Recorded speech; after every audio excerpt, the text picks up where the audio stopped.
நற்பண்புகளே அதிக அழுத்தத்தில் தீய பண்பாகிடும்.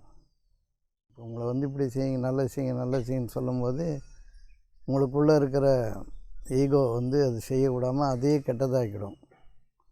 கொடுக்கறது கூட கோபமாக கொடுப்பீங்க. அந்த அன்பினால் நாம் ஆகியவர்கள் என்பது அறிவது தான் தன்னை அறிதல். அறிவால் பிழைப்பவர்கள் எல்லாம் உயர்ந்தவர்கள் என்பதும் இல்லை. இருவருக்கும் மோட்சம் சமமாக வழங்கப்பட்டிருக்கிறது. ஒவ்வொரு மனிதனும் ஒவ்வொரு மனிதனுக்கு உதவியாகத்தான் இருக்க வேண்டும். இந்த தன்னை அறியும் ஞானத்தில் முதன்மையாக இருப்பவன் எல்லா மனிதர்களையும் சமநோக்கில் பார்ப்பவன், உயர்ந்தது தாழ்ந்தது என்று இல்லாது பார்ப்பவன். நன்மையை செய்யக்கூடிய காலம் வரும்பொழுது நன்மையை துணிந்து செய்ய விட்டும். அறிந்தவன் திட்டமிடுகிறான், அறியாதவன் கட்டுமானம் செய்கிறான். யார் தாழ்ந்தவன் எவன் உயர்ந்தவன்? மாட்சியின் பெரியோரை புகழ்தலும் இளமை, அதன் சிறியாரை இகழுதல் அதனினும் இளமை. ஒன்று கூட நீங்கள் குறை சொல்லக்கூடாது. இவன் தன்னை அறிந்தவன். பொருளாதாரத்தில் நீ உயர்ந்திருந்தேன்னா பொருளாதாரத்தில் தாழ்ந்தவனுக்கு உதவி செய்யாத வரைக்கும் நீ உயர்ந்தவன் இல்லை. ஒரு சாக்கடை அடைச்சிக்கிச்சுன்னா சாக்கடை எடுக்கலைன்னா நீ எப்படி பங்களாவில் வாழ முடியும்? நற்பண்புகளை ஏன் வளர்க்க வேண்டும்? நற்பண்புகள் வளர்ந்தால் தான் ஒப்புமையான பார்வை வரும். தன் ஆற்றலை அறிதல், தன் வலிவை அறிதல், தன் நேர்த்தியை அறிதல், தன் உயர்வை அறிதல். அப்போ நல்ல எண்ணங்களை வளர்க்கணும், அன்பை நோக்கி நகரணும், எல்லா மனிதர்களையும் சகோதரர்களாக பாவிக்கணும். யாரும் உயர்ந்தவர்கள் இல்லை, யாரும் தாழ்ந்தவர்கள் இல்லை. ஒவ்வொரு மனிதனுடைய உழைப்பும் உதவியும் ஒவ்வொருவருக்கும் தேவையாக இருக்கிறது. அன்பில் உயர்ந்தவனே உயர்ந்தவன், சம பார்வை உள்ளவனே உயர்ந்தவன், பகிர்ந்து அளிப்பவனே உயர்ந்தவன். என்கடன் பணி செய்து கிடப்பதேன்னு சொன்னார் அப்பர். உயர்ந்த தன்மையில் உள்ளவர்களெல்லாம் இறங்கி வேலை செய்யணும். ஐயா, நற்பண்புகளை வளர்க்குறதுல முயற்சி செய்யணும்னு சொல்கிறோம். ஆனால் இப்போது வயலில் களைச்செடியை தான் நம்ம பிடுங்குறோம். தீயதை நீக்கிறதுல தானே நம்ம கவனமாக இருக்கணும்.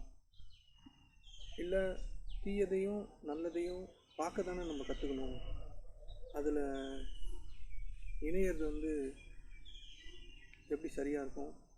அது மட்டும் இல்லாமல் நல்லதை நான் வாழ்வாக இருக்கிறேன், நான் அன்பாக இருக்கிறேன் அப்படின்றது என்னோடய இயல்பாக இருக்கும்போது நான் அதை முயற்சிக்கும்போது பெரும் சிரமத்துக்கும் இல்லை வேறு வேறு பாதைகளை தேர்ந்தெடுத்து அதுக்குள்ளே போகிறதுக்கும் நிறைய வாய்ப்பு அமையுது. அதனால் தீமையை விளக்கிறதுக்காக தானே நான் செயல் பண்ணணும். தீமையை விளக்குனா நல்லது ஆட்டோமேட்டடாக எனக்குள்ளே உருவாகிட போகுது. இதை பற்றி உங்களோட இறை பேச்சு. தன்னை அறிதல் அப்படின்றது எனக்கு என்ன ஏற்கனவே தெரியுமா, இல்லை இனிமேல் புதுசாக தெரிஞ்சுக்கிறது? நற்பண்புகள் வளர்க்கப்பட வேண்டும் என்பது சரியா?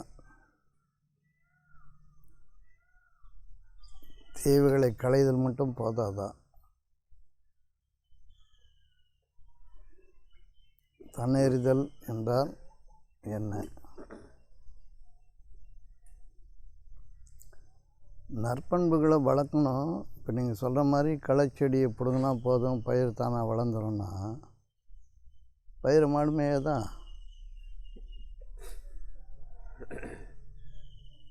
மழை பெய்யாதா, வெள்ளம் வராதா, இயற்கையினுடைய அழிவுகள் அதை பாதிக்காதா, இயற்கை சூழ்நிலைகள் பாதிக்காதா? பாதுகாக்கணும். சாப்பாடு போடுறாங்க அப்படின்னா கல் இருக்குதுன்னா கல்லை மட்டும் எடுத்தால் போதும், சாப்பாடு சாப்பிட வேணாம்னு சொல்லுவீங்களா? சாப்பாட்டில் கல் இருக்குது, கல் எடுத்தால் போதும், சாப்பாடு சாப்பிட்ட மாதிரி ஆகிடுமா? சாப்பிடாம செய்யணும். நற்பண்புகளை வளர்க்கணும், தீய பண்புகளை களையணும். நற்பண்புகளே அதிக அழுத்தத்தில் தீய பண்பாகிடும். ஒன்றின் மீது ஒன்று அழுத்தும் பொழுது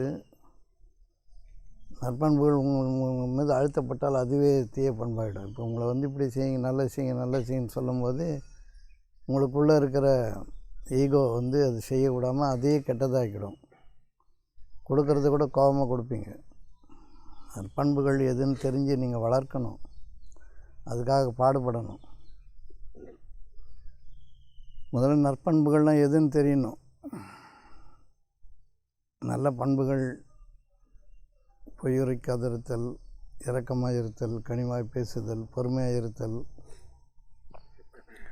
உண்மை பேசுதல், அபகரிக்காதிருத்தல், இதெல்லாமே ஏராளம் நற்பண்புகள் இருக்குது. இது தீய பண்புகள் அப்படின்னு சொல்லக்கூடியதுக்கு எதிர்மறையான பண்புகள் நம்மக்கிட்ட இருந்துச்சுன்னா நீங்கள் அதை நீக்கணும். அதை நீக்கும் பொழுது நற்பண்புகள் தானாக வளராது. நற்பண்புகளையும் சேர்ந்து வளர்க்கணும், அதிகப்படுத்தணும், நன்மையின்பால் முந்தி கொள்ளணும். அது முந்துதல் என்பது நம்முடைய முயற்சி. அதனால் அதற்காக நீங்கள் முயலும்போது பெருவாரியான சிக்கல்களை நீங்கள் சந்திப்பீங்க. ஒரு நற்பண்புகளில் முயலும் பொழுது ஒரு பொறுமையாக இருக்கணும் போது பொறுமைக்கான சோதனை உங்களுக்கு வரும். உங்களால் பொறுத்துக்க முடியாத தன்மைக்கு சூழ்நிலைகள் அமையும். எதிர்வினையாற்றக்கூடிய நிலைக்கு நீங்கள் தள்ளப்படுவீங்க. அந்த நேரத்தில் நீங்கள் உங்களுடைய மனதை செம்மைப்படுத்தியிருந்தீங்கன்னா, உலகத்தை புரிஞ்சுருந்தீங்கன்னா, இந்த வாழ்க்கையை புரிஞ்சுருந்தீங்கன்னா, உறவுகளை புரிஞ்சுருந்தீங்கன்னா, தேவைகளை புரிஞ்சுருந்தீங்கன்னா, உங்களுக்கான வழிமுறைகள் தானாக தெரியும், உள்ளுக்குள்ளேயே தெரியும். உள்ளுக்குள்ளேயே தெரியும். இதை வளர்க்கணும், இதில் அமைதியாக இருக்கணும், இதில் நேர்த்தியாக இருக்கணும், இதை பெரிதுபடுத்தக்கூடாது, இதை பற்றி புரப்பகண்டா, அதாவது பரப்புரை செய்யக்கூடாது, இதெல்லாம் உங்களுக்கு தெரியும். தெரிஞ்சு அடங்குதல் தன்னை அறிதல், தன்னுடைய நிலைப்பாட்டை அறிதல். ஒவ்வொரு நிலைப்பாட்டிலும் நான் எவ்வாறு இருக்கிறேன், எவ்வாறு செயல்படுகிறேன், நான் என்ன செய்ய வேண்டும், என்னுடைய இயல்பான குணம் என்னவாக இருக்கிறது, நான் எதில் தூண்டப்படுகிறேன், எதில் சாய்ந்து விடுகிறேன், எதில் காயப்படுகிறேன், இது எல்லாத்தையும் நீங்கள் தன்னுணர்வு மூலம் அறியணும். உங்களுடைய உணர்வு நிலையை பூரணமாக அறிந்து அறிந்து அறிந்து அறிந்து நீங்கள் யாருன்னு கண்டுபிடிக்கணும். உங்களை பற்றிய ஒரு அனுமானம் நீங்களாக தெரிஞ்சு வச்சுக்கிட்டு, நான் கோவக்காரன், நான் அப்படி, எனக்கு இது பிடிக்காது அது பிடிக்காதுன்னா மேலோட்டமான பிரச்சனைகள். உள்ளுக்குள்ளே நம்ம யாருன்னு பார்த்தா, உள்ளுக்குள்ளே நாம் அன்பால் ஆகியவர்கள். நெருக்கம்தான் நம்முடைய வாழ்க்கை. நெருங்கி இருப்பது, நெருக்கத்தை பெருக்கிக் கொள்வது, நெருக்கத்திற்காக வாழ்க்கையை அமைப்பது தான் நம்முடைய இயல்பாக இருக்க முடியும். அன்பு தான் அதனுடைய அடிப்படை. அந்த அன்பினால் நாம் ஆகியவர்கள் என்பதை அறிவது தான் தன்னை அறிதல். அதற்கு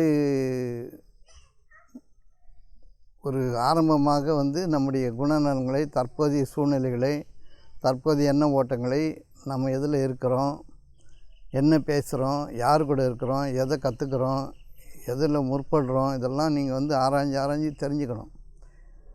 நல்லடியார்கள் கூட்டத்தில் சேர்த்தருள்வாயாகன்னு பிரார்த்தனை இருக்குது. நல்லடியார்கள் கூட்டத்தில் சேரும்போது தான் உங்களுக்கு நற்பண்புகளை பற்றி தெரிய வரும். அது வரைக்கும் உலகத்தில் நீங்கள் கற்று வச்சுக்கிறது, செய்கிறது, எதுக்காக பாடுபடுறீங்கன்னு தெரியாமல் பாடுபடுறது, உழைக்கிறது, இதெல்லாம் இயல்பானதுன்னா சாதாரணமாக உங்கள் மேலே அமைந்தது. அதையும் மீறி எதற்காக நம்ம வாழறோம், என்ன செய்யணும், எது செய்யணும், இறை கட்டளைகள் என்னவாக இருக்குதுன்றதை கேட்டறிந்து, அது யார் உங்களுக்கு வழிகாட்டுவாங்களோ அவங்க கூட இருந்து பணிந்து பேசி உங்களை அறியும் பொழுது, உங்கள் நிலைப்பாட்டை நீங்கள் அறியும் பொழுது, இந்த உலகம் உங்களுக்கு சுலபமாக அமைவது நீங்கள் காண்பீர்கள். உலகத்தின் பொருட்டு சண்டையிடுதலும், சச்சரவு செய்தலும், புறம் பேசுதலும், கோணல்களை ஏற்படுத்துவதும் நீங்கள் செய்ய மாட்டீங்க. இயற்கையாகவே அந்த மாதிரி குணமுள்ளவர்களாக நம்ம இருக்கிறதுனால. ஏன்னால் தீயவைகளால் இந்த உலகம் தீண்டப்பட்டிருக்கிறது. தீயவைகளால் இந்த உலகம் தீண்டப்பட்டிருக்கிறது, சாத்தானால் சூழப்பட்டிருக்கிறது. அதனால் வழி தவறுவதும், வாய் தவறி பேசுவதும், குற்றங்களை உரைப்பதும், கோள் சொல்வதும் நம்முடைய இயல்புன்னு நினைக்கிறோம். அது நம்முடைய இயல்பு இல்லை. நம்முடைய இயல்பு அன்பு மட்டும்தான். அந்த அன்பை நோக்கிய பயணத்துக்கு தான், உங்களை அழைத்து போகிறதுக்கு தான் அடிப்படையானது நற்பண்புகளை வளர்த்தல், களைகளை களைதல், தேவைகளை களைய முயற்சிக்கணும். அப்படி களையிறதுக்கு ஒரு பெரிய வழி இருக்கும். கோபம் தன்னைத்தான் காக்கின் சினங்காக்க காவாக்கால் தன்னையே கொல்லும் சினம்னு அந்த கோபம் நம்மளை கொன்னுடுன்னு சொல்கிறாங்க. உங்களை காத்துக்கணுன்னா கோபத்தை வெளியே வராமல் கோபத்தை அடக்கி ஆளுங்க அப்படின்னு வள்ளுவம் சொல்லுது. சினத்தை, கோபத்தை நீங்கள் வெளிப்படுத்தக்கூடாது. அந்த கோபத்தை கருணையாக மாற்றணும். கோபத்தினுடைய இன்னொரு முனை கருணை, இரக்கம். அது அந்த எல்லையை நீங்கள் தொடரணும். அந்த எல்லையை தொடும் பொழுது கோபத்துக்கும் இரக்கத்துக்கும் ஒரே இரக்கமாகவே இல்லாமல் கோபமாகவும் இல்லாமல் நடுவில் கோபத்தை இரக்கமாக எங்கே மாற்ற முடியுமோ அந்த இடத்துல நடுவு நிற்றல் வந்து அவசியமாகிறது. அப்போ நல்ல பண்புகளும் தீய பண்புகளும் உலகத்தில் கலந்து இருந்தாலும், ஒவ்வொரு மனிதனிடம் கலந்து இருந்தாலும், நல்லடியார்கள் கூட்டத்தை சேர்வதன் மூலம், சான்றாண்மை மிக்க மனிதர்களோடு பழகுவதன் மூலமும், அவர்களுக்கு பணிவிடை செய்வதன் மூலமாக உங்களுடைய மனதை செம்மைப்படுத்தி, மனத்துக்கண் மாசிலனாதல் அனைத்தரன் ஆகல நீரை பெற. ஆகவே மனத்தில் மாசில்லாது இருக்கின்ற ஒரு நிலைப்பாட்டை அறியும் பொழுது நீங்கள் யார் என்று உங்களுக்கு புலப்படுகிறது. நீங்கள் எல்லையற்ற பேராற்றல் உடையவர்கள், இறைவனுக்கு நெருக்கமானவர்கள், இறைவனுக்கே உரியவர்கள். உங்களுடைய வாழ்வும் உங்களுடைய மரணமும் உங்களுடைய தியாகமும் இறைவனுக்கானது என்பதை நீங்கள் அறிந்து கொள்வீர்கள். அப்பொழுது எதற்காக இந்த உலகத்தில் நீங்கள் பாடுபட்டீர்களோ, எதற்காக நீங்கள் பேதமைப்படுத்தப்பட்டீர்களோ, எதற்காக அழுதீர்களோ, புலம்பினீர்களோ, அவையெல்லாம் இறைவன் முன்னால் சாதாரணமானவை என்பதை நீங்கள் அறிந்து கொள்வீர்கள். மிகச் சாதாரணமானவை என்பதை அறிந்து கொள்வதற்காகத்தான் தன்னை அறியும் விஞ்ஞானம், தன்னை அறிதல் வேண்டும் என்று சான்றோர்கள் கூறினார்கள்.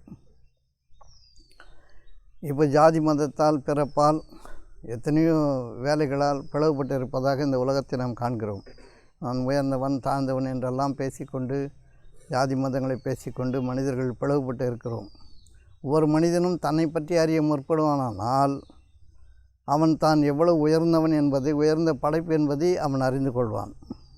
இந்த உயர்ந்த படைப்புக்கு உதவி செய்வதற்காகத்தான் இந்த உலகம் ஆக்கப்பட்டிருக்கிறது. உணவுகள், பொருட்கள், படைப்பினங்கள் யாவும் இந்த உயர்ந்த படைப்பிற்காக ஆக்கப்பட்டவை என்பதை நாம் அறியாதிருப்பதனால்தான் சோத்துக்கும் துணிக்கும் திண்டாடி கொண்டிருக்கிறோம்.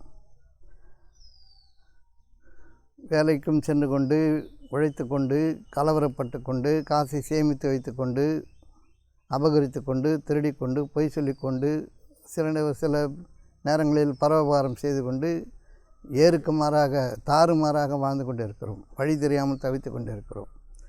நாம் மிகச்சிறந்த உயரிய படைப்பு என்பதை ஒவ்வொரு மனிதனும் உணர்ந்திருப்பானால், அதற்கு வழிகாட்டப்படுமையானால், அறிந்தவர்கள் இதை கண்டிப்பாக காட்டியே ஆக வேண்டும்.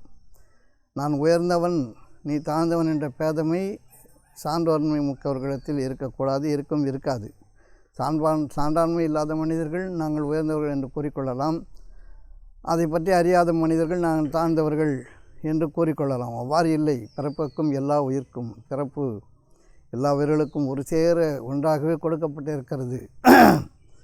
எல்லா உயிர்களுக்கும் வானம் பொழிகிறது, பூமி விளைகிறது, வெயில் வருகிறது, காற்று வருகிறது, மழை வருகிறது, எல்லாம் வருகிறது, எல்லாம் சமமாக பங்கிடப்பட்டிருக்கிறது. ஒவ்வொருவரும் அவர்களுடைய இயல்பில் படைக்கப்பட்டிருக்கிறார்கள். அவர்கள் அந்த வேலையை செய்யும் பொழுது அவர்களை தாழ்ந்தவர்கள் என்றும், சாதாரணமாக சுத்தம் செய்தல், குப்பை எழுதல், தோட்ட வேலை செய்தல், இந்த பராமரிப்பு வேலைகளை பார்ப்பவர்கள், அடிப்படையான கூலி வேலைகளை செய்பவர்கள், இவர்களெல்லாம் தாழ்ந்தவர்கள் என்பது இல்லை. அறிவால் பிழைப்பவர்கள் எல்லாம் உயர்ந்தவர்கள் என்பதும் இல்லை. இருவருக்கும் மோட்சம் சமமாக வழங்கப்பட்டிருக்கிறது. ஆகவே அறிவால் பிழைப்பவர்கள் உழைப்பால் பிழைப்பவர்களை மதிக்க வேண்டும், போற்ற வேண்டும், அவர்களுக்கு உதவிகளை செய்ய வேண்டும் என்ற பண்பு, நலன் அவர்களுக்கு கற்பிக்கப்பட வேண்டும். இது சான்றாண்மை மிக்க மனிதர்கள் இதை போதிக்க வேண்டும். அறிவால் பிழைப்பவர்கள் உழைப்பால் பிழைப்பவர்களும் வேறு வேறு அல்ல. ஒரு பிரிட்ஜு கட்டுறாங்கன்னா இன்ஜினியர்ஸ் திட்டம் வர்றாங்க. அந்த வேலையை செய்து முடிப்பவர்கள் கல்வி அறிவில்லாத கூலி தொழிலாளிகள் தான் அந்த பாலத்தை அமைக்கிறார்கள். ஆக இவர் வேறு அவர் வேறு இல்லை. உழைப்பவர்களை மதிக்க வேண்டும், அவர்களுக்கு தன்னறிவு புகட்ட வேண்டும். அறிவால் பிழைப்பவர்களும் அறிவால் மட்டும் பிழைத்து கொண்டிருந்தால் அவர்களுக்கு உயர்ந்த நிலைப்பாடு இல்லை. உழைப்பவர்களும் உழைத்து கொண்டே இருந்தாலும் அவர்களுக்கு உயர்ந்த நிலைப்பாடு இல்லை. ஒவ்வொருவரும் நான் யார் என்பதை அறிய வேண்டும். அந்த பாதையை இருவருக்கும் சான்றாண்மை மிக்க மனிதர்கள் மட்டும்தான் போதிக்க முடியும். நீ யார் என்பதை அறிந்து கொள். நீ மிக உயர்ந்த படைப்பு. ஒரு சாதாரண கூலி தொழிலாளியும் மிக உயர்ந்த படைப்பு என்பதை அவனுக்கு சொல்லிக் கொடுக்க வேண்டும். தன்னை பற்றி சிந்திக்க சொல்ல வேண்டும். உலகம் ஒருவாறு உனக்கு எல்லாமே கொடுக்கப்பட்டிருக்கிறது என்பதை காட்டி கொடுக்க வேண்டும். செல்வத்தில் மிகுந்தவர்கள், வசதி மிக்கவர்கள், அருள் பெற்றவர்கள், ஏழைகளுக்கும் அனாதைகளுக்கும் வழிபோக்கர்களுக்கும் உதவி செய்பவர்களாக மாறாத வரை இந்த பேதமை தீராது. ஆகவே இவர்கள் இவ்வாறு வழிகாட்டப்பட்டு, செல்வங்கள் பகிர்ந்தளிக்கப்பட்டு, அவர்களுக்குடைய மரியாதை தரப்பட்டு, ஒழுக்கங்கள் சொல்லிக் கொடுக்கப்பட்டு, நற்பண்புகள் வளர்க்கப்பட்டு, தன்னறிவு புகட்டப்பட்டால் வழியே இந்த உலகம் துன்பத்திலிருந்து மீளாது. ஆகவே தான் அறிந்து வைத்துக்கொண்டு தான் ஏதோ அறிந்து விட்டோம் பெற்றுவிட்டோம் என்றெல்லாம் நாம் எண்ணிக்கொண்டிருப்பது பேதமை, அது அறிவீனம். நீ எவ்வளோ உயர்ந்த வேலையில் செய்தாலும் பண்பு நலனில் சாதாரண மனிதனைப் போல்தான் ஒருவன் இருக்கிறான். உயர்ந்த பதவிகள் இருப்பவர்கள் கூட கோபத்தை அடக்க தெரியாது, புறம் பேசுவதை கை கொண்டு கோல் சொல்லிக்கொண்டு சண்டையிட்டு கொண்டு தான் இருக்கிறார்கள். சாதாரண மக்கள் அவர்கள் அறிவில் அவர்கள் வாழ்கிறார்கள். இந்த பேதமை உலகத்தை கலவரமாக காட்டுகிறது. அடிதடி வம்பு சண்டை கொலை குற்றம் என்றெல்லாம் அடித்து செல்கிறது. இதற்கு காரணம் நாம் உயர்ந்த படைப்பு, சிறந்த படைப்பு, மிகச்சிறந்த படைப்பு, மிக உயர்ந்த படைப்பு என்பதை நாம் மறந்துவிட்டோம். அதை நோக்கி நம்முடைய பயணம் செல்லவில்லை. ஒவ்வொரு மனிதனும் மிக உயர்ந்த படைப்பு என்பதை நாம் அறிந்து கொள்ள வேண்டும். அந்த மனிதனுக்கு அதை சொல்லிக் கொடுக்க வேண்டும். அத்தகைய உயர்ந்த படைப்புகள் தான் மனிதர்கள், அவர்களுக்காக தான் இந்த உலகம். அப்போ எல்லா படைப்புகளும் மனித படைப்பு, எல்லா படைப்புகளுக்கும் மேலான ஒரு படைப்பு என்பதை நாம் அறிந்திருப்பது தன்னை அறிவதாகும். அப்படி உயர்ந்த படைப்பு என்பதற்கான அத்தாட்சிகளை நாம் கொண்டு வராவிட்டால் இந்த உலக படைப்புகள் நமக்கு உதவி செய்யாது. அதுதான் துன்பம். நாம் உயர்ந்த மனநிலையில் இருக்கும்போது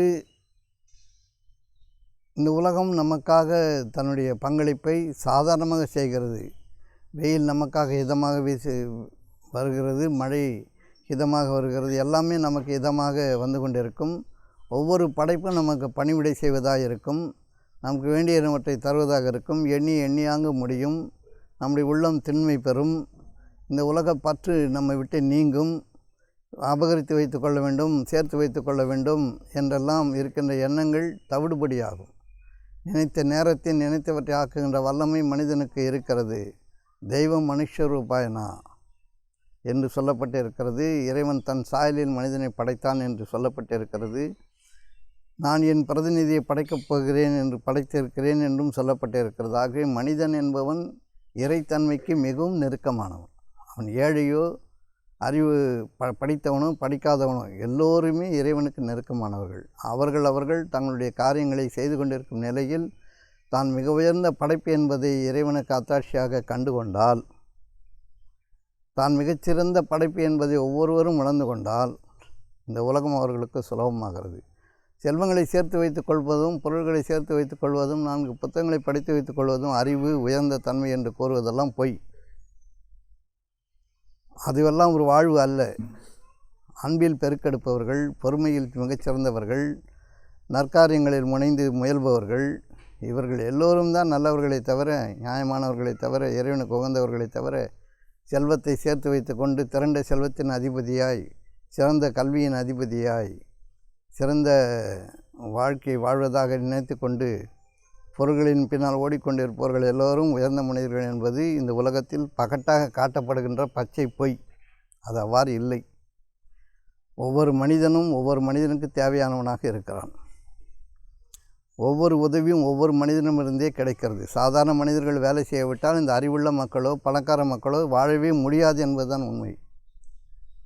அவருடைய வாழ்க்கை சாதாரண மனிதனிடமிருந்து தொடங்குகிறது என்பதை அவர்கள் அறிந்து கொள்ள வேண்டும். மிக உயர்ந்த வியாபாரங்களை செய்பவர்கள், தொழில்களை செய்பவர்களெல்லாம் சாதாரண மனிதர்கள் பயன்படுத்தாவிட்டால் அவர்கள் வாழ்க்கை குட்டிச்சோறாகிவிடும்.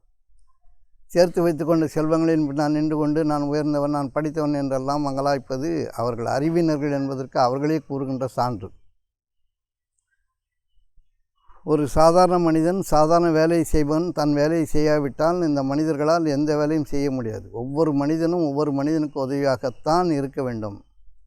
எல்லோரும் ஒருவரை ஒருவர் சார்ந்து தான் வாழ வேண்டும். ஆகவே ஒருவரை ஒருவர் மதிக்க வேண்டும், ஒருவரை கொடுத்து உதவ வேண்டும். இல்லாதவர்களுக்கு இருப்பவர்கள் கொடுக்க வேண்டும், இருப்பவர்களுக்கு தேவையான வேலைகளை இல்லாதவர்கள் செய்ய வேண்டும். இவ்வாறு வாழ்வு பங்கிடப்படாத வரை இந்த உலகம் அறிவீனமான தன்மையில் தான் வாழும். படித்திருப்பதோ செல்வங்களை பெற்றிருப்பதோ உயர்ந்த தன்மை என்று அறிவது பச்சை பொய். அவ்வாறு இல்லை. படித்திருப்பவர்கள் படிக்காத மக்களுக்கு சென்று பணி செய்ய வேண்டும்.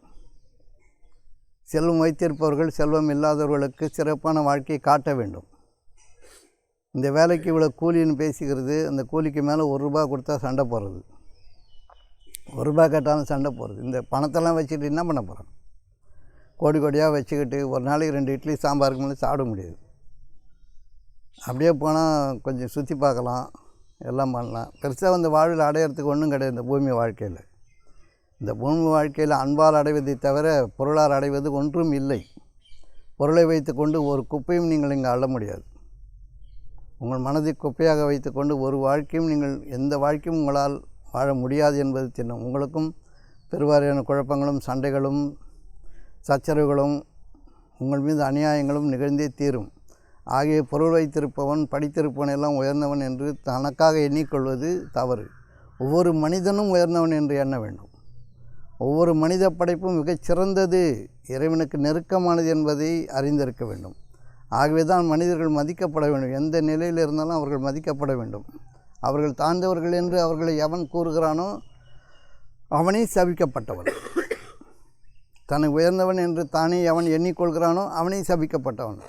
அவனுக்கு மறுமையில் யாதொரு பங்கும் கிடையாது. நிச்சயமாக அவன் நரக வாழ்க்கை அனுபவிப்பவனுக்கு நிகரானவன். ஆகவே ஒவ்வொரு மனிதனிடமிருந்து நான் உயர்ந்தவன்,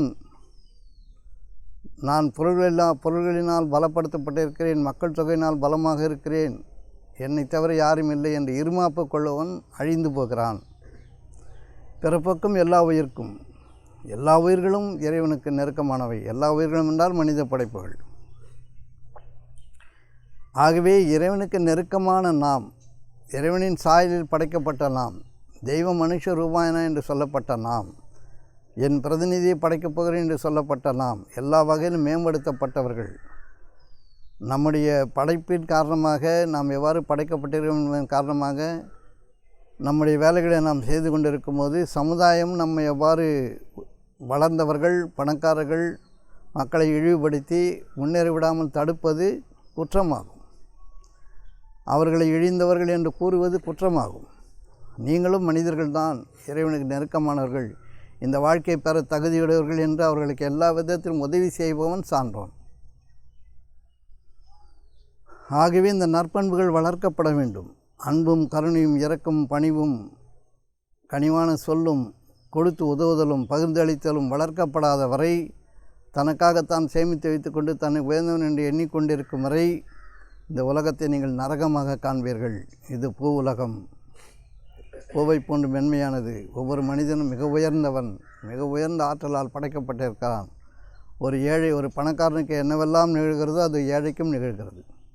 இயற்கையின் மூலம் அவனும் மூச்சு விடுகிறான், அவனும் உறங்குகிறான், அவனும் உண்ணுகிறான், அவனும் குழந்தை பெற்றுக்கொள்கிறான், அவனும் வாழ்க்கை வசதிகளை அனுபவிக்கிறான். என்ன இவன் கொஞ்சம் ஜாஸ்தி அனுபவிக்கிறான், கொஞ்சம் கம்மியாக அனுபவிக்கிறான். இதை தவிர பணக்காரனுக்கு ஏழைக்கு அந்த வித்தியாசம் இல்லை.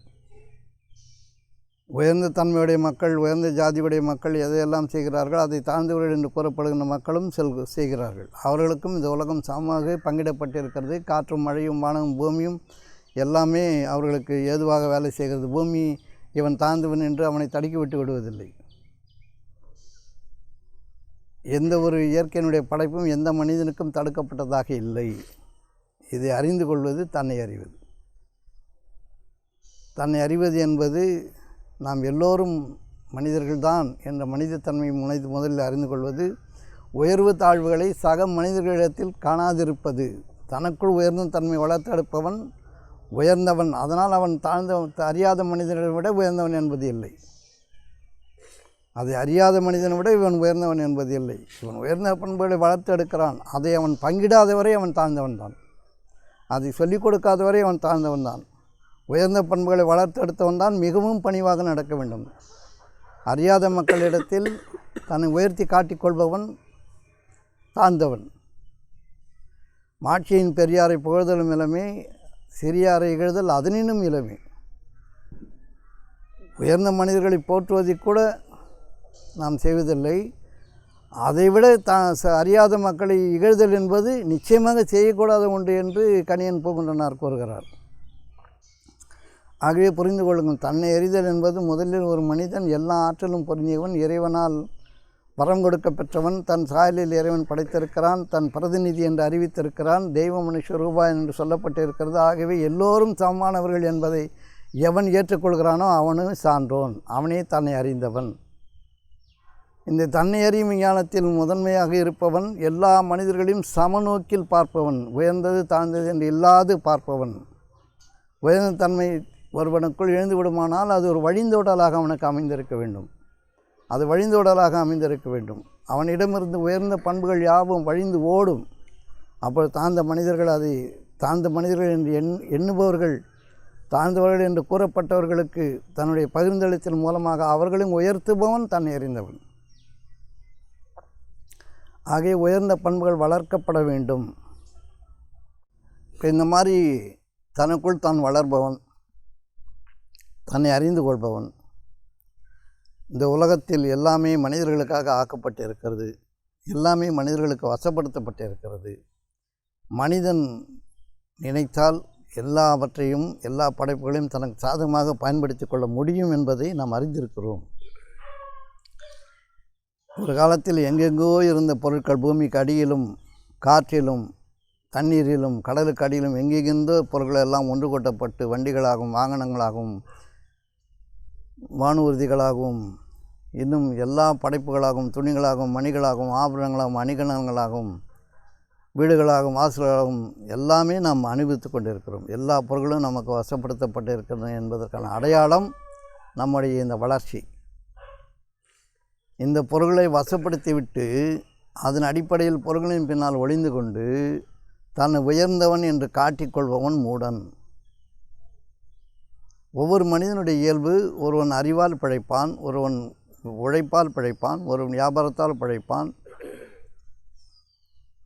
ஒருவன் சாதாரண வேலைகளை செய்வதால் பிழைப்பான். ஆகவே அவர்கள் வேறு வேறானவர்கள் அல்ல.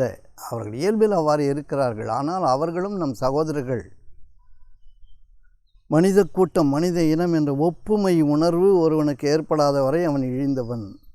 அவன் எத்தனை செல்வம் பெற்றிருந்தாலும், எத்தனை புத்தகங்களை படித்திருந்தாலும், வேதங்களை கரைத்து குடித்திருந்தாலும், வியாக்கியானங்கள் செய்வனாக இருந்தாலும், ஒரு சாதாரண மனிதனை தனக்கு சமமானவனாக தன் சகோதரனாக அவன் எண்ணாத வரை, நாயை தின்னும் புலையனையும் சமமாக எண்ணாத வரை இவன் இழிந்தவன் என்பதில் எந்த மாறுபட்ட கருத்தும் இருக்க முடியாது. வேதங்களை பேசுவதனாலோ, வியாக்கியானங்களை சொல்வதாலோ, அறிவை எடுத்து ஓதுவதாலோ, அகன்ற செல்வங்களை பெற்றுக்கொண்டதாலோ ஒரு மனிதன் உயர்ந்தவன் என்று இந்த பிரபஞ்சம் ஏற்றுக்கொள்வதில்லை. அன்பால் இணையாதவரை நீங்களும் அறிவு இழந்தவர்களே, நீங்களும் சபிக்கப்பட்டவர்களே. அன்பால் இணைந்து எல்லோருக்கும் ஆதரவாய் தான் அறிந்தவற்றை பரோபகாரமாய் எல்லோருக்கும் பணிந்து ஒருவன் வேலை செய்யாத வரை அவன் இழிந்தவன் என்பதில் எந்த மாறுபட்ட கருத்தும் இருக்க முடியாது. இறைவன் இவ்வாறு தான் நம்மை படைத்திருக்கிறான். நிச்சயமாக வசதி பெற்றவர்கள், அருளுடைய மக்கள் எல்லோருக்கும் உதவி செய்யக்கூடிய தன்மையில் வாழ வேண்டும். நன்மையை செய்யக்கூடிய காலம் வரும்பொழுது நன்மையை துணிந்து செய்ய வேண்டும். எல்லோருக்குமாக பயந்து கொண்டு இது செய்தால் இவர்கள் ஏதாவது சொல்லிவிடுவார்கள், இவர்கள் இழிந்தவர்கள், இவர்களை வீட்டுக்குள் சேர்க்கக்கூடாது, சேர்க்க வேண்டும் என்ற எண்ணம் இருந்தாலும் நம்மோடு இருப்பவர்கள் என்ன சொல்வார்கள், ஏது சொல்வார்கள் எல்லாம் பயந்து கொண்டு இருக்கக்கூடாது. இறைவனுக்கு பொதுவாக நாம் மனிதர்களை மதிக்க வேண்டும். இறைவனுடைய ஆத்மாவை தாங்கி நிற்பவர்கள், இறைவனுடைய வாசஸ்தலமாக இந்த உடம்பு இருக்கிறது என்று எல்லா வேதங்களும் போதிக்கிறது. இதில் நாமே பிரித்து கொள்வது, இவன் உயர்ந்தவன், இவன் தாழ்ந்தவன், இவன் ஒடுக்கப்பட்டவன், சபிக்கப்பட்டவன் எல்லாம் சொல்வதெல்லாம் நாமும் அத்தகையவர்களே என்பதற்கான அடையாளம்தான். ஆகவே மனத்துக்கண் மாசில நாதில் அனைத்து அரண் ஆகல நீரை பெற. மனத்துக்கண் மாசில்லாது எவ்வாறு இருப்பது என்பதை அறிந்து கொள்வது தான் உயர்ந்த பண்பாளர்களுடைய வழிமுறையாகும். மற்றவை நீங்கள் செய்கின்ற தவம், நீங்கள் செய்கின்ற எல்லா காரியங்களும் இறைவனை அடைவதற்காக நீங்கள் ஆற்றுகின்ற எல்லா பணிகளும் கேலிக்கூத்து என்று வள்ளுவம் கூறுகிறது. அனைத்தரண் ஆகல நீரை பெற, ஆடமரம் என்று கூறுகிறது. இதை நாம் புரிந்து கொள்ள வேண்டும். அந்தனர் என்பவர் அறுவோர் மற்ற உயிர்க்கும் செந்தன்மை பூண்டொழுகலான். அந்தனர் என்பவன் முடிவை அறிந்தவன், அந்தணன் என்பவன் முடிவை அறிந்தவன். அந்தம் என்றால் முடிவு, அனம் என்றால் வழி, முடிவான வழி அறிந்தவன் அந்தணன். அந்தணன் என்றால் உயர்ந்தவன் என்ற பொருள் இல்லை, ஜாதியில் உயர்ந்தவன் என்று பொருள் இல்லை. அந்தத்தை அறிந்தவன், ஒவ்வொரு செயலினையும் முடிவையும் அறிந்தவன். அந்தம் என்றால் முடிவு, அனம் என்றால் வழி, அனன் என்றால் வழியை அறிந்தவன். ராமாயணம் என்றால் ராமனுடைய வழி, அணம் என்றால் வழி என்று பொருள், ராமனுடைய வழி என்று பொருள். ஆகவே அந்தணன் என்பவன் அறவோன், அறக்காரியங்களை செய்பவன், ஒவ்வொரு காரியத்தினுடைய முடிவும் அறிபவனாக இருக்கிறான் என்று திருக்குறள் கூறுகிறது. அறக்காரியங்களை செய்பவன் தான், அறத்தை சார்ந்து வாழ்பவன் தான் ஒவ்வொரு காரியத்தினுடைய முடிவும் அறிபவனாக இருக்கிறான். அவன் மற்ற இந்த உயிர்க்கும் செந்தன்மை பூண்டொழுகலான், சிறப்பான வாழ்வை சொல்லித்தந்து அதன் வழியில் வாழ்பவனாக இருக்கிறான் என்று வள்ளுவம் கூறுகிறது. இது அந்தணன் என்றால் அவர்கள் இவர்கள் என்று நாமே சொல்லிக்கொள்வது நாம் உயர்ந்த தன்மையை அறியவில்லை என்று பொருள். எந்த ஒரு செயலை செய்தாலும் அதனுடைய முடிவை அறிந்து கொள்ளக்கூடிய ஆற்றல் யாருக்கு வரும் என்றால், இந்த காரியம் இவ்வாறு தான் முடியும் என்ற ஆற்றல் யாருக்கு வரும் என்றால் அறம் சார்ந்து வாழ்பவன். அறம் தவறாது வாழ்பவனுக்கு அந்த வழிமுறை தெரியும். ஆகவே அந்த காரியங்கள் சிறப்பாக முடிவுறும். அது காரிய சித்தி என்று அழைக்கப்படுகிறது. அவன் எல்லா உயிர்களுக்கும் சிறப்பான வாழ்வை வழங்கி செந்தன்மை பூண்டு ஒழுகலான். இந்த வழிமுறையை தெரிந்து அதன் வழிமுறையில் வாழ்பவன் என்று வள்ளுவம் சிறப்பாக கூறுகிறது. பிறப்புக்கும் எல்லா உயிர்க்கும் சிறப்பவா செய்தொழில் வேற்றுமையான். ஒவ்வொருடைய செயலும் அவர்களுக்குடைய சிறப்பு பண்படி நடக்கும். சாதாரண மனிதர்கள், கூலி தொழிலாளிகள் அவர்களுடைய வேலை சிறப்பாக செய்வதால் தான் செல்வமுடைய மக்கள் சிறப்பாக வாழ்கிறார்கள். ஒரு வீடு கட்ட தெரியாமல் கட்டி விட்டான்னு வச்சுங்க, இப்போ ஒரு இன்ஜினியர் எவ்வளோ தான் படம் போட்டு காட்டினாலும் கட்டணம் ஒழுங்காக கட்டணும் இல்லை, கட்டவே தெரியல, பூசி வேலையே பண்ண யாருக்குமே தெரியலன்னா இவனுக்கு எப்படி வீடு வரும்? ஒரு செங்கல் எடுக்க யாருக்குமே தெரியல, இன்ஜினியர்கள் என்ன பிரயோஜனம்? செங்கல் எடுக்க தெரிஞ்சவன் இருந்தால் தானே இன்ஜினியருக்கு வேலை. அறிந்தவனுக்கு அறியாதவன் இந்த வேலையை அறிந்தவனும் அறிந்தவன் தான். எவ்வாறு செங்கலை எடுக்க வேண்டும், எவ்வாறு வைக்க வேண்டும், எவ்வாறு கலவையை பூச வேண்டும், எவ்வாறு செப்பனிட வேண்டும் என்றவன் படித்திருக்க வேண்டும் என்ற அவசியம் இல்லை. இப்போ கொத்தனார்லாம் படித்தா இருக்கிறாங்க, ஆனால் சிறப்பான காரியங்களை செய்கிறாங்க. வீடு அவங்களுடைய கைவண்ணத்தில் நிற்குது, பாலங்கள் அவருடைய கைவண்ணத்தில் நிற்குது, பெரும் பெரும் மாளிகைகள் அவர்கள் அறியாத மக்களுடைய கைவண்ணத்தில் நிற்கிறது. அறிந்தவன் திட்டமிடுகிறான், அறியாதவன் கட்டுமானம் செய்கிறான். யார் தாழ்ந்தவன், எவன் உயர்ந்தவன்? எரியிற கொள்ளி எந்த கொள்ளி நல்ல கொள்ளி, எந்த கொள்ளி தீய கொள்ளி? யார் உயர்ந்தவன், யார் தாழ்ந்தவன்? எல்லோரும் எல்லோருக்காகவும் காத்திருக்க வேண்டும். ஒரு டிரைவர் வரலைன்னா ஒரு முதலாளி போக முடியுமா?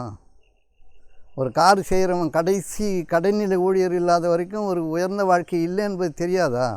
அப்புறம் எப்படி மனிதர்களிட பேதமை பார்க்குறது? இருக்கிறவன் இல்லாதவனை தேடி போய் உதவி செய்யணும் இல்லை? நான் உயர்ந்தவன், இப்படி வரக்கூடாது, அப்படி வரக்கூடாது, என்னை தொடக்கூடாது, பார்க்கக்கூடாது, என்னை பார்த்தா தப்பு, அது இதெல்லாம் சொல்லக்கூடாதுல்ல.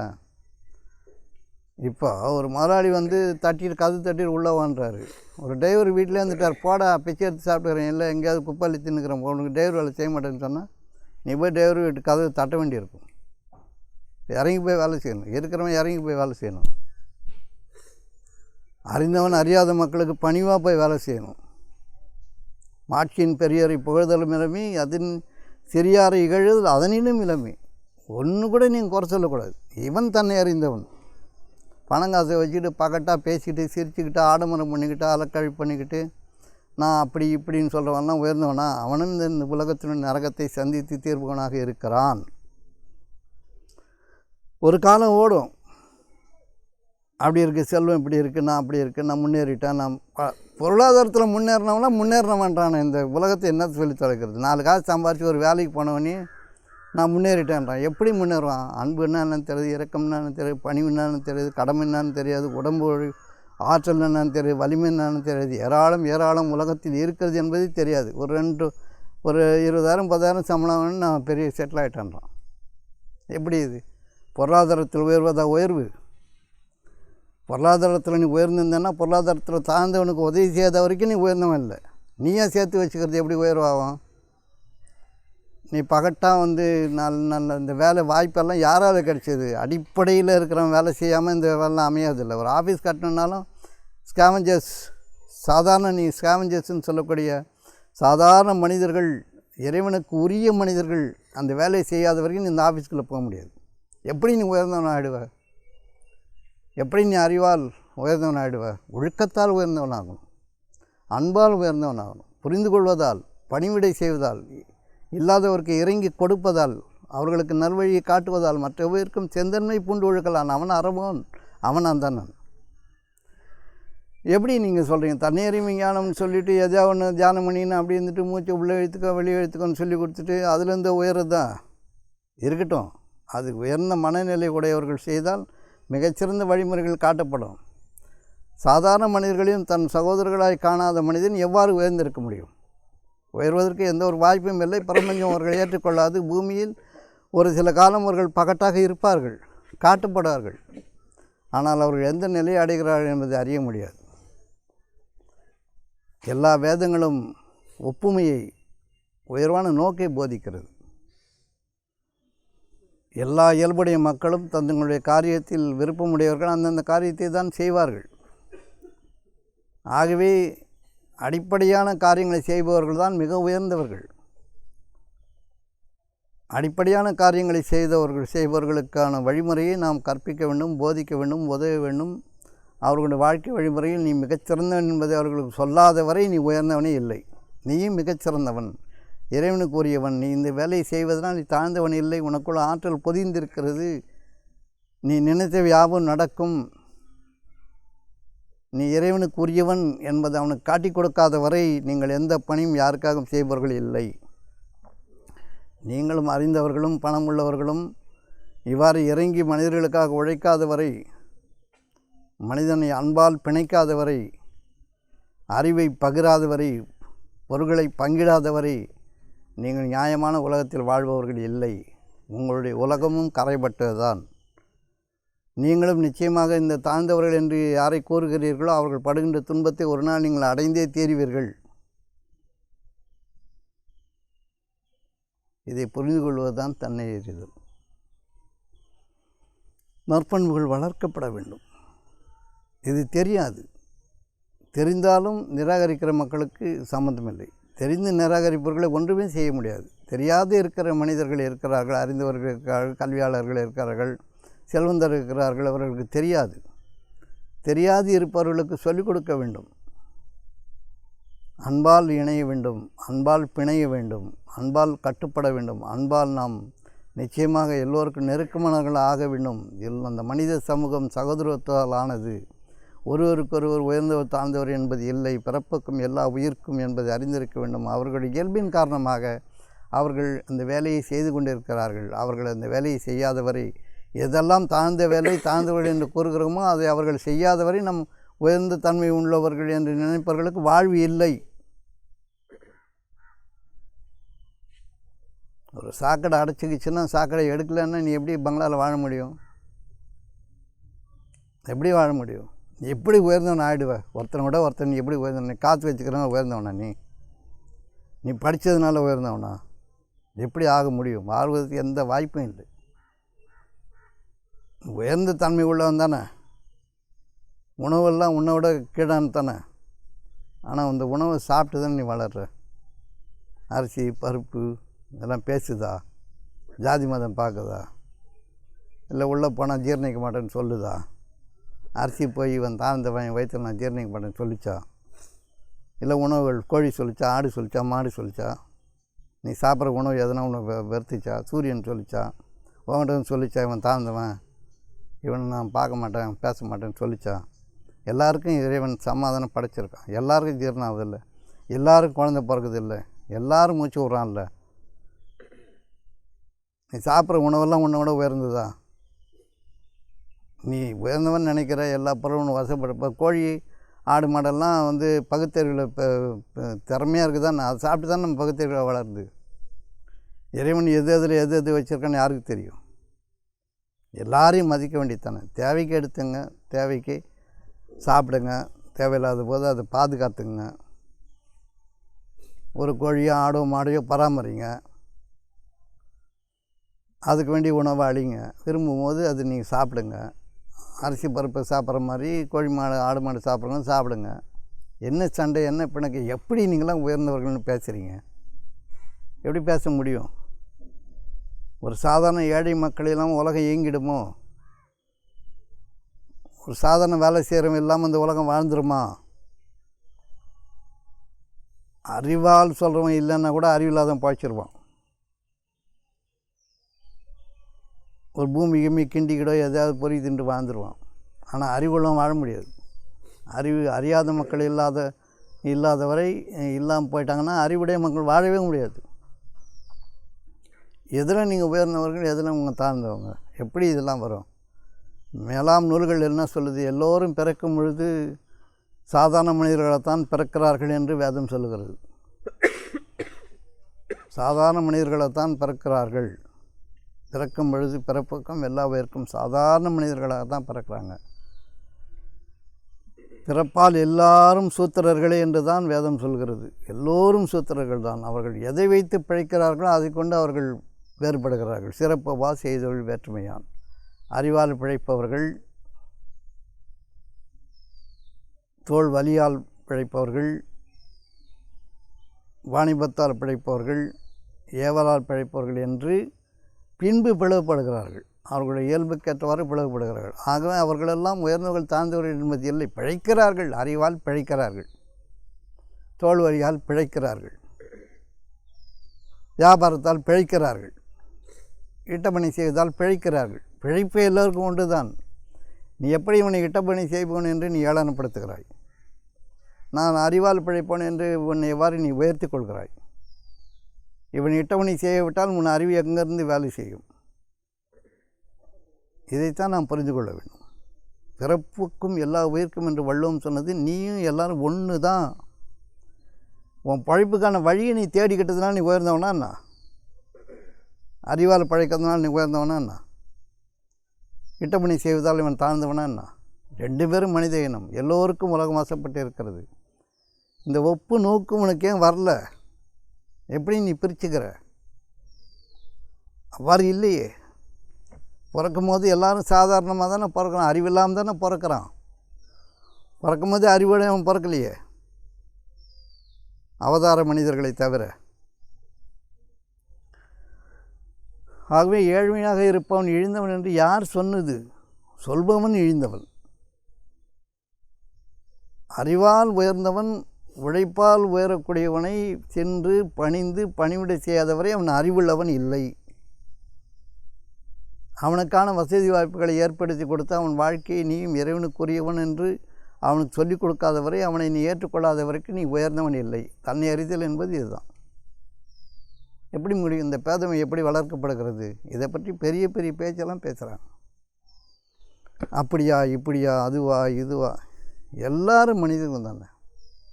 எல்லாருக்கும் பூமி காலில் தானே மிதிப்படுது. எல்லா மனிதருடைய காலிலையும் பூமி மிதிப்படுது இல்லை. சூரியன் எல்லா மனிதருடைய காலிலையும் விழுது இல்லை. காற்று எல்லா மனிதருடைய கால்களையும் தழுவி போகுது இல்லை. மழை மனுஷங்காலில் தானே விழுது. எல்லா மனிதருக்கும் தானே விழுது. எப்படி உயர்ந்தவன் தாழ்ந்தவன் ஆக முடியும்? அறிவால் பிழைப்பவன் எப்படி உயர்ந்தவன் ஆகிட முடியும்? தோல் வலியால் பிழைப்பவன் எப்படி உயர்ந்தவன் ஆகிட முடியும்? வாணிபத்தால் பிழைப்பவன் எப்படி உயர்ந்தவன் ஆகிட முடியும்? இட்டமணி செய்பவன் எப்படி தாழ்ந்தவனாக முடியும்? இந்த கேள்வி யாருக்கு எழுகிறதோ அவன் அறிவுடையவன். அவன் ஒப்பு நோக்குகிறான்.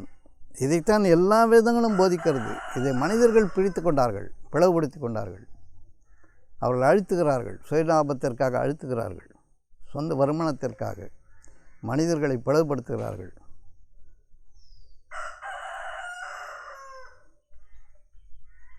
நாமே குலங்களாகவும் கோத்திரங்களாகவும் படைத்தவர்கள் பிணங்கிக் கொண்டே இருப்பார்கள் என்று வேதம் கூறுகிறது. இருக்கட்டும். சாதாரண வேலையை எடுத்துக்கிற மனிதனுக்கு விருப்பமான வேலையை செய்கிறான். அவனுக்கு புரிய மாட்டேங்குது, அறிவு புரிய மாட்டேங்குது. ஆனால் வேலை செய்ய முடியுது இல்லை. பெரிய அறிவு புரிய மாட்டேங்குது, படிப்பு வரமாட்டேங்குது, ஆனால் வேலை செய்ய முடியுதில்லை. உனக்கு பெரிய படிப்பு வருது, ஆனால் வேலை செய்ய முடியலையே. நீ எப்படி வேறு மாதிரி ஆகிட முடியும்? இப்போ பெரிய பாறாங்களை தூக்கின்னு போய் ஒரு இன்ஜினியர் சொன்ன முடியுமா? அவனுக்கு அது முடியல. அப்போ அவன் தாழ்ந்தவன். இவனை விட அவன் தாழ்ந்தவன் தானே. அதையும் அவன் ஒத்துக்க மாட்டான். இப்போ தன்னை அறிதல் என்பது ஒப்பு நோக்கு இல்லாதவரை, ஒரே பார்வை இல்லாதவரை, மனித இனம் ஒரே இறைவனுக்குரியது என்பதை அவன் அறியாதவரை, அதை அவன் போதிக்காதவரை அவன் எப்படி உயர்ந்தவனாவான்? அதனால் இந்த பேதமைகளெல்லாம் பெருசுப்படுத்தக்கூடாது. தாழ்ந்த மனிதர்கள் என்று யாரும் இல்லை. அவனுக்கு உதவியின்றி உலகம் இல்லை. சுழன்று மேற்பினது உலகம், அதனால் உழன்றும் உழவே தலை என்று வள்ளுவம் கூறுகிறது. இந்த உலகம் சுற்றுகிறது என்பதை முதலில் அறிவித்தவர் வள்ளுவர் 2000 வருஷத்துக்கு முன்னாடி. சுழன்றும் சுத்தினாலும் எவ்வளோ பரபரப்பாக அந்த உலகம் இயங்கினாலும் விஞ்ஞானப்படி உலகம் சுழகிறது என்றது அவரே அறிந்திருக்கிறார், சுற்றுகிறது உலகம் என்று. பின்பு பரபரப்பாக மனம் சுற்றுகிறது. எங்கே நீ சுற்றினாலும் சோறு இல்லைன்னா நீ இல்லை. இந்த சோறை உண்டாக்குவன் யார்? அறிவு சொல்லிக் கொடுக்குறவங்க மட்டும்தான் உண்டாக்குறானா? அது எப்படி நடணும், எப்படி பறிக்கணும், எப்படி தண்ணி ஊற்றணும் இருந்திருக்கணும் அறிந்தவன் தானே. உழவு செய்யப்பன்னு அறிந்தவன் தானே. ஒரு விவசாயியை விடவா நீ பெரிய ஆளாகிட முடியும்? ஒரு விவசாயி சேத்துல கால் வைக்கலான்னு எங்கடா சோறு உனக்கு? அவனை போய் சாதாரணமாக நினைக்கிறீங்க. அவன் கூழை குடிச்சிட்டு சோறை உனக்கு கொடுக்குறான். மிக உயர்ந்த வலிமையுடையது கூழ், அதை அவனுக்கு இறைவன் கொடுத்துருக்குறான். சோறு ஒரு அளவுக்கு தான் பலம் உடையது, கூழ் அதை விட பலம் உடையது. புரியுது உங்களுக்கு? இதெல்லாம் நீங்கள் புரிஞ்சுக்க முயற்சி பண்ணணும். அப்போ உயர்ந்தவன் தாழ்ந்தவன், ஜாதி மதம் அந்தஸ்து பெருமை புகழ் கல்வி இதெல்லாம் எதுக்கு உதவும்? அன்பு இல்லாத வரைக்கும். தாழ்ந்த மக்கள் என்று நீங்கள் புறக்கணிக்கும் வரை நீங்கள் உயர்ந்த மக்கள் இல்லை. நீங்களும் தாழ்ந்த மக்கள் தான். புறக்கணிப்பை யார் சொல்லிக் கொடுத்தது? எது உங்களை வேறுபடுத்தியது? உங்களுடைய பணமா, உங்களுடைய காசா, உங்களுடைய படிப்பா? அதை வைத்துக்கொண்டு என்ன செய்வீர்கள்? அடிப்படையான மனிதர்கள் இல்லாவிட்டால், உங்களுக்காக ஆக்கி கொடுக்கிற மனிதர்கள் இல்லாவிட்டால், ஒரு உழைக்கின்ற மனிதர்கள் இல்லாவிட்டால் உங்களுக்கு வாழ்வு ஏது?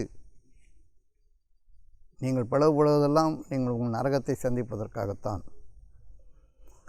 ஒருவாறு இதை புரிந்து கொள்ளுங்கள். நற்பண்புகளை ஏன் வளர்க்க வேண்டும்?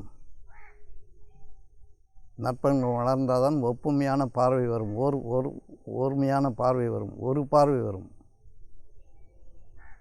எல்லோரும் சமமானவர்கள் என்பதை நீங்கள் அறியும் போது நீங்கள் உங்களை அறிகிறீர்கள்.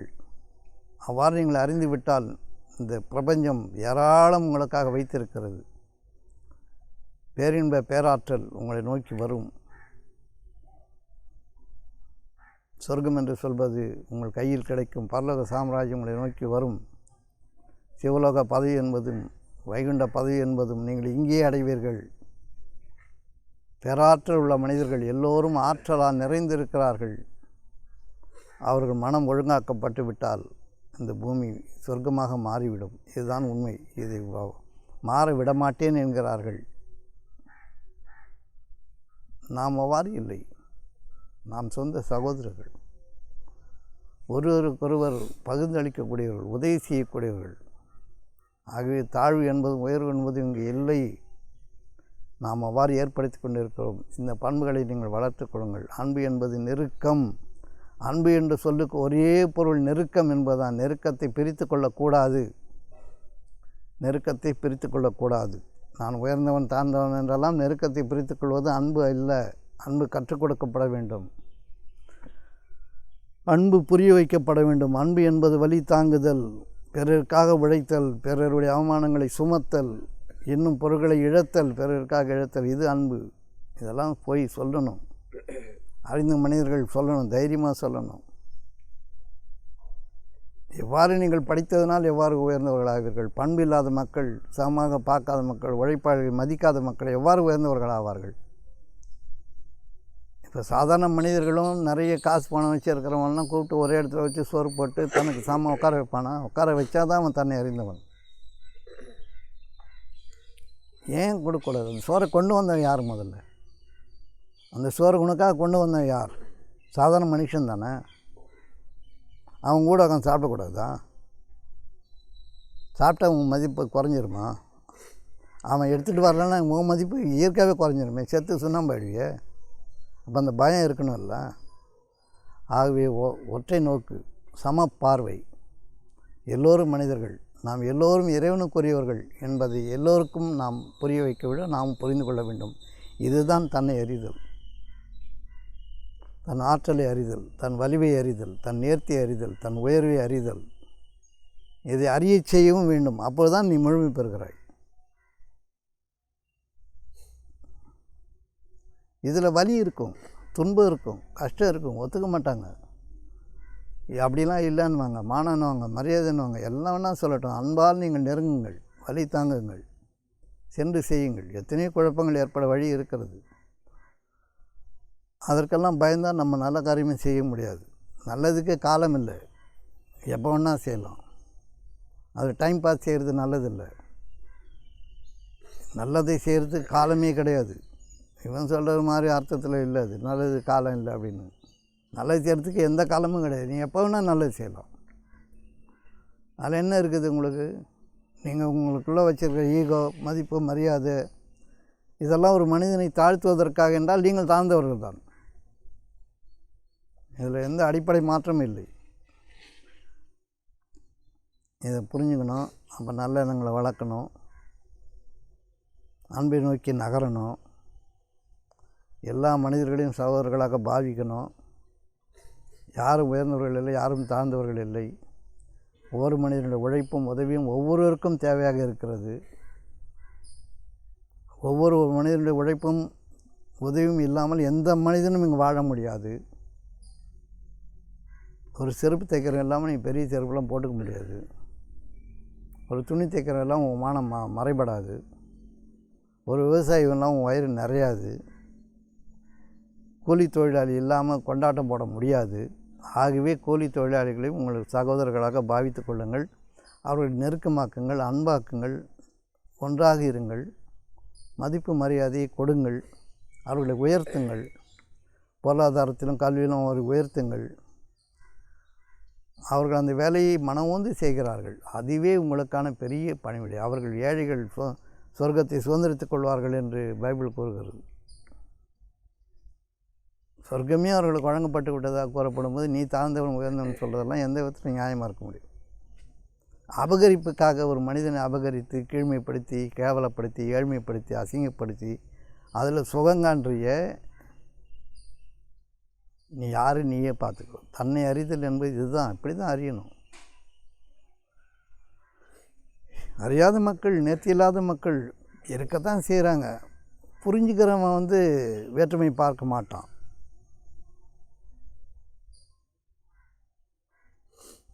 வேதம் ஓதுபவர்களும் வியாபாரம் செய்பவர்களும் கிட்டப்பணி செய்பவர்களும் தோல்வலியால் உலகை காப்பவர்களும் அவங்க வேலை செய்கிறாங்க. அதனால் அவங்க உயர்ந்தவங்க இல்லை. நான் பெரியவன்றது இல்லை. அறிவால் பழைக்கிறதுனால, வழிகாட்டுறதுனால நான் இப்போ பேசிகிட்டே இருக்கிறேன், அறிவால் பழைக்கிறேன். உங்களோட உயர்ந்தவன் நான். இவர் பெருகலை, இவர் கூட்டலைன்னா என்னால் கூட்ட முடியுமா? கடைக்கு போகலன்னு என்னால் போக முடியுமா? என் சோறு கூட இருக்கிறவங்க நம்பி தான் ஓடுது. அதனால் நான் பெரிய ஞானி அப்படியெல்லாம் சொல்ல முடியாது. நீங்களும் ஞானி தான். எவ்வளோ அழகாக வேலை செய்கிறீங்க, எவ்வளோ அழகாக பெருக்கிறீங்க, என்ன அழகாக சமைக்கிறீங்க, எவ்வளோ அழகான எல்லா வேலையும் நீங்கள் செய்கிறீங்க. இது இல்லாமல் என் வாழ்க்கை நகராது இல்லை. என்னை விட எப்படி நீங்கள்லாம் தாழ்ந்து வர முடியும்? உங்களை விட எப்படி நான் உயர்ந்தவன் ஆக முடியும்? வாய்ப்பு இல்லாத ஒன்று ஏன் வாயில் வச்சு அப்படி கக்குறீங்க? வாய்ப்பே இல்லையே அதுக்கு. வாய்ப்பு இல்லாத ஒன்று வாய் நிறைய துப்புறீங்களே அப்படியே. நான் உயர்ந்தவன் எங்கே உயர்ந்திருக்க? அன்பு இல்லாத நீ உயர்ந்தவனா? நீ பகிராத நீ உயர்ந்தவனா? நீ அபகரித்து வைத்து கொண்டு செல்வத்தை தெளித்து கொண்டு இருக்க நீ உயர்ந்தவனா? நீ ஏழைக்கு ஈயாதவரை நீ உயர்ந்தவனா? நீ எப்படி நீ உயர்ந்திருக்க முடியும்? ஒரு வேலை செஞ்சு 4 காசை சேர்த்து ஒரு பதவிக்கு போன பிறகு நான் உயர்ந்தவன்னு சொல்கிறேன். அறிவில்லை உனக்கு? அந்த வேலைக்கு எத்தனை பேர் தோள் மேலே ஏறி இருப்ப? எத்தனை ஆசிரியர் பெருமக்கள் உனக்கு சொல்லி கொடுத்துருப்பாங்க?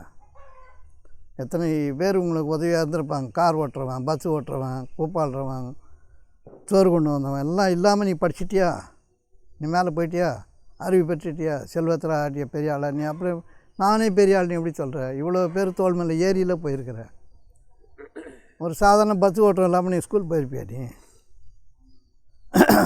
அங்கே குப்பை பெருக்கிறவங்க, ஸ்கூலில் துடைக்கிறவங்க இல்லாமல் நீ படிச்சிருப்பியா உட்காந்து? எங்கேருந்து நீ உயர்ந்துட்டு? நீ உனக்கு இந்த உயர்வு தன்மை யார் புகட்டியது? செல்வத்தில் உயர்ந்தவன் என்று யார் சொன்னது? படிப்பில் உயர்ந்தவன் என்று யார் சொன்னது?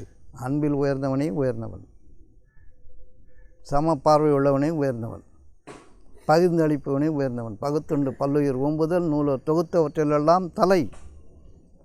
உன்னை படிச்சிருந்தேன்னா நீ எல்லா உயிர்களுக்குமான சேவையை செய்யணும், அன்பால் பணியணும், இரக்கத்தோடு இருக்கணும். மதிப்பு மரியாதையும் எல்லோர்களுக்கும் உரியது. அது இறைவனுக்குரியது, கண்ணியமெல்லாம் இறைவனுக்குரியது. உயர்ந்த பண்புகள் யாவும் இறைவனுக்குரியது. இப்படி இருக்கும்போது இந்த படிப்பை வச்சுக்கிட்டு, அறிவை வச்சுக்கிட்டு, காசை வச்சுக்கிட்டு, நான் பெரியவன், அவன் பெரியவன், இவன் பெரியவன், உயர்ந்துட்டார், உழைப்பால் உயர்ந்தது. உழைப்பால் உயர்ந்தவன்றது வந்து வேலையை ஒழுங்காக செய்ய தெரிஞ்சவன் தான் உழைப்பால் உயர்ந்தவன். உழைப்பால் வந்து யாரும் உயர முடியாது, அன்பால் தான் எல்லோரும் உயர முடியும். நாளை காசு சேர்த்தவங்களாம் உயர்ந்தவன் சொல்லிட்டு நீ தெரிஞ்சுக்கோ. இப்படி தான் எல்லா கல்வியாளர்களும் சொல்கிறான். ஒரு நல்ல வேலை கிடைச்சவனே உயர்ந்துட்டான். எப்படி உயர்ந்துருது? சமநோக்கு இல்லாதவன், தன்னுடைய அருகில் இருப்பவனை வந்து சமமாக நினைக்காதவன்லாம் எப்படி உயர்ந்தவன் ஆக முடியும்? அவனுடைய நிலைப்பான அவனுக்கு அறிவு இல்லை, அவனுக்கு சொல்லிக் கொடுக்கல, யாரும் அவனுக்கு கொடுக்கல, அவன் ஏழையாக இருக்கிறான், தெரியாதவனாக சொல்லிக் கொடுக்க வேண்டியதானே.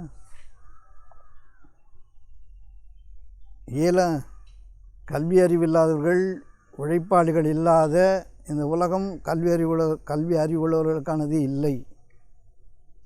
கல்வி அறிவுடைய மக்கள் இவர்களுக்கு சென்று உழைக்காத வரை, பணி செய்யாத வரை என்கடன் பணி செய்து கிடப்பதேன்னு சொன்னார் அப்பர். உயர்ந்த தன்மையில் உள்ளவர்களெல்லாம் இறங்கி வேலை செய்யணும். அதனால தான் மழை மேலேருந்து கீழே வருது, சூரியன் மேலேருந்து கீழே வருது, காற்று மேலேருந்து கீழே வருது. மேலே இருந்தனா கீழே வந்து வேலை செய். இது புரியணும். அதனால் வந்து நான் மேலானவன் கீழானவன் பேசுகிறதெல்லாம் பச்சை பித்தலாட்டாது. அது சொல்லிட்டு தெரியும், உனக்கு ஒன்றும் பிரச்சனை இல்லை, சொல்லிட்டு தெரியலாம். வேட்டி தைக்கிறவன் இல்லாட்டி நீ வேட்டியை கட்ட முடியாதுன்றது எப்பவும் தெரிஞ்சுக்கோ. நீ பழகிற பழப்பெல்லாம் என்ன பழப்பன்னு உனக்கே தெரியும். அதனால் மரியாதை என்பது சமநோக்கு, மானம் என்பது சம பார்வை, அவ்வளோதான். மானம் மரியாதைக்கான ஒரே விளக்கம் சமமான பார்வை, பகிர்ந்தளித்தல், அன்பால் இணைதல் தான் மான மரியாதை. நீங்கள் வச்சுக்கிறதெல்லாம் மான மரியாதை கிடையாது. ஒழுக்கத்தால் உயர்ந்தவன் தான் உயர்ந்தவன். ஒழுக்கம் விழுப்பம் தரலான்னு ஒழுக்கம் உயிரினும் வம்பப்படும். இதை நம்ம புரிஞ்சுக்கோம். இறைவன் போதுமானவன்.